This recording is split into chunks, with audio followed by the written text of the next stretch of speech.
Assalamualaikum warahmatullahi wabarakatuh. Perkenalkan, nama saya Salamatul Fitriani. Saya dari akuntansi 4 pagi B dari Universitas Pekalongan.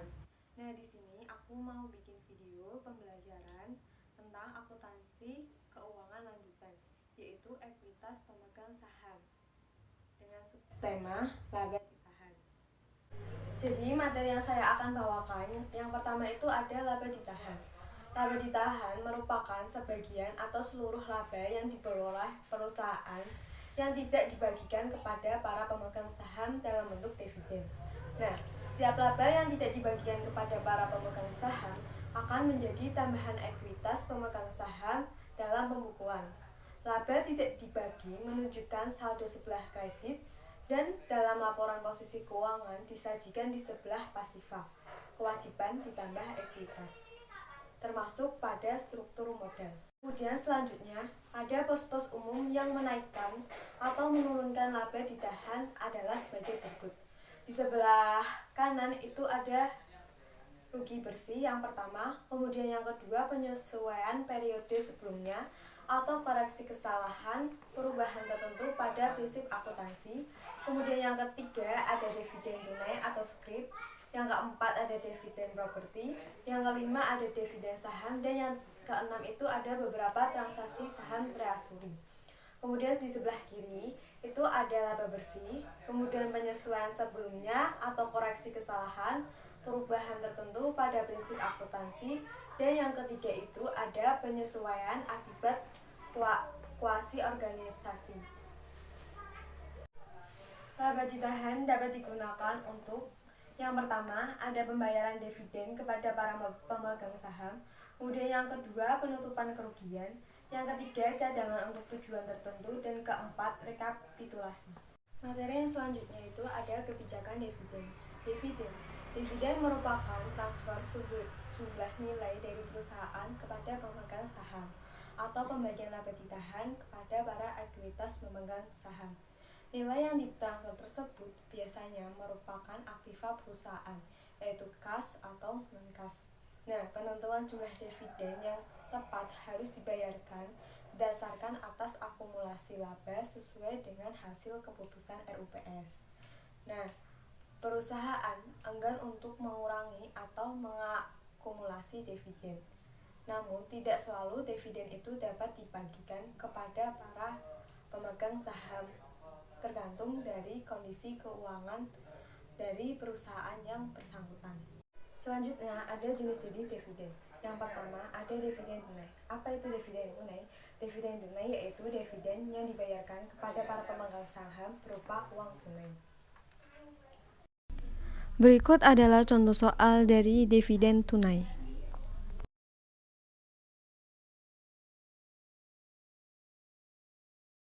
Untuk penulisan jurnal, tanggal 20 Desember 2005, laba ditahan dividen kas debit hutang dividen kas kredit sebesar 1 juta USD.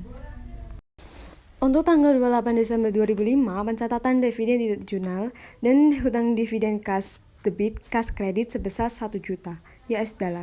Yang kedua, itu ada dividen properti. Biasanya dalam bentuk surat berharga, perusahaan lain yang dimiliki oleh perusahaan, persediaan atau aktiva lainnya. Ketiga, ada dividen scrip, janji tertulis untuk membayar sejumlah tertentu di waktu yang akan datang.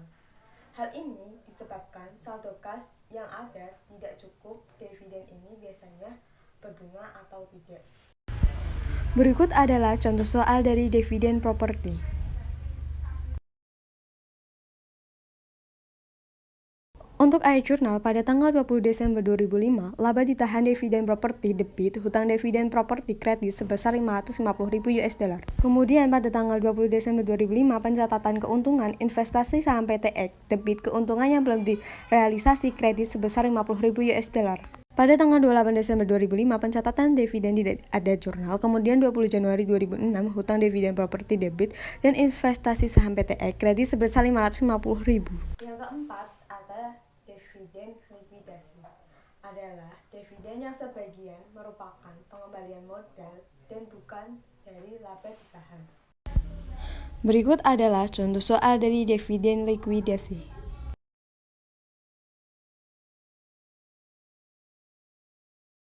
Pada tanggal 20 Desember 2005, laba ditahan debit sebesar 900.000, tambahan modal disetor sebesar 300.000, dan kredit hutang dividen sebesar 1.200.000. Tanggal 28 Desember 2005 tidak ada jurnal, dan 20 Januari 2006 hutang dividen debit dan kas kredit sebesar 1.200.000 US dollar. Yang kelima ada dividen saham. Terkadang perusahaan tidak mendistribusikan aset untuk membayar dividen, tetapi dengan menerbitkan saham. Pembagian tambahan saham tanpa dipungut bayaran kepada pemegang saham sebanding dengan saham-saham yang dimiliki. Berikut adalah contoh soal dan ayat jurnalnya.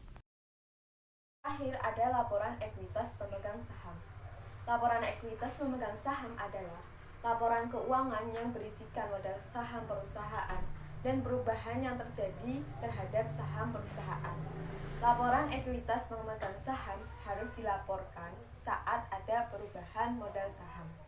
Jika perubahan hanya terjadi pada laba bersih atau rugi bersih dan dividen, maka laporan ditahan saja sudah mencukupi. Tetapi, saat perusahaan juga mengalami perubahan dalam saham, dana akun modal disetor lainnya, biasanya disiapkan laporan ekuitas pemegang saham. Nah, laporan ekuitas pemegang saham biasanya disajikan dalam format sebagai berikut. Yang pertama, ada saldo pada awal periode. Yang kedua, ada penambahan. Yang ketiga, ada pengurangan. Dan yang keempat, ada saldo pada akhir periode. Nah, tiga kategori tersebut biasanya muncul pada kelompok ekuitas pemegang saham. Yang pertama, ada modal saham. Yang kedua, ada tambahan modal disetor atau modal kontribusi. Yang ketiga, laba ditahan yang diperoleh oleh perusahaan.